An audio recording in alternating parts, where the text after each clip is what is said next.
So, what's more important in life, a financial field or emotional field? Many people argue about it, and some of them say that if you're too much connected to your financial field, if you want to develop your financial sphere too much, you're sort of primitive-minded person, material-minded, and that means that you do not want to develop your emotional field too much. But that is not true. If you only develop one sphere, if you only develop your financial sphere or emotional sphere, the other sphere and your life in general will be lacking a richness. Because these two fields, these two spheres are interlaced with one another and deeply connected. For example, if you have a lot of worries about your financial life, about your being financially secure, these worries will be filling your inner dialogue and filling your life in general. Your reactions, your thoughts, and the way you perceive the world around you will be full of those emotions. For example, you can be envy to some people who have some prosperity. You can feel some self-pity when you cannot buy an interesting book, or you cannot go to the trip you always wanted, the trip which you wanted to go to actually change your emotional state. Or you would feel some irritation when you listen to the people who talk about their achievements in financial sphere, or you can feel some ego and condescend to people who actually behave like they are those material-minded people who only think about the money, the finances, and so on. And there are places.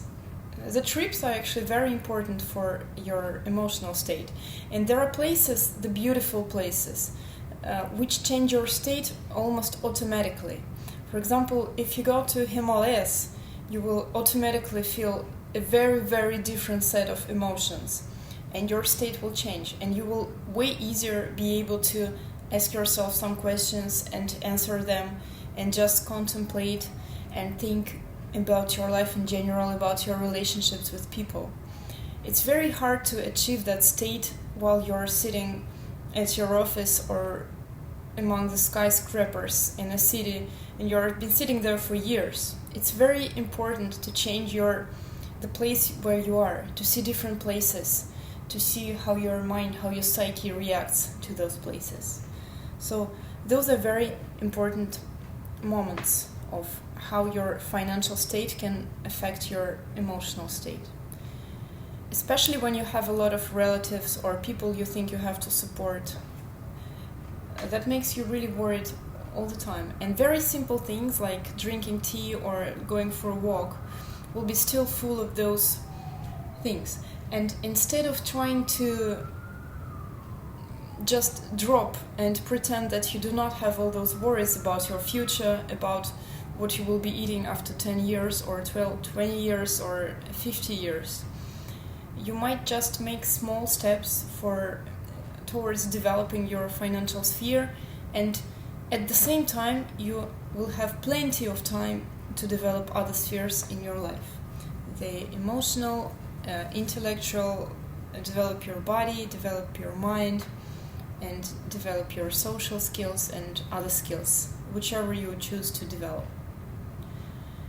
If you look at it from the other way around, you also can see how emotions can affect an enjoyable way to develop your business, to create the financial basis which can actually make you feel really secure and comfortable for years, maybe for the rest of your life, together maybe with those relatives and people you want to support, some close people.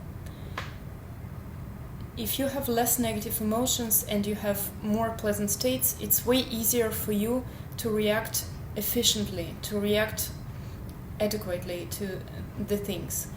Negative emotions do not tell you how to behave anymore. They do not put you in depression. They do not put you into the thoughts that you're a failure if you haven't processed your business nicely. You will make a lot of mistakes, and having more pleasant states, which will obviously make you feel okay about those mistakes, because there is no way to develop anything without making mistakes. Making mistakes means that you are doing something.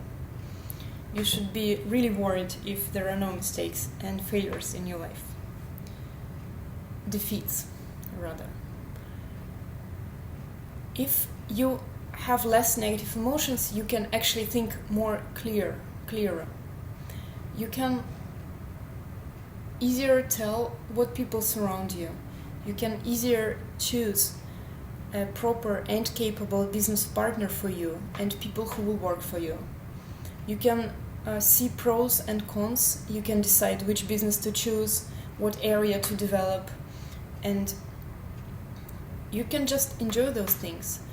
Being more confident after making thousands of small decisions in your business will make you more confident in life in general, and that confidence will give you a very nice emotional basis, a basis where you will be able to explore yourself, to become an engineer of your own state.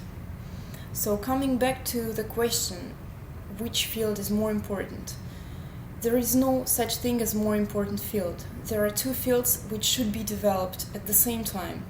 You can make small steps to develop in both directions, and the way they support each other, the way they help each other, one another to develop, will make your life richer and make you develop way faster in not only in these areas but in every area in general.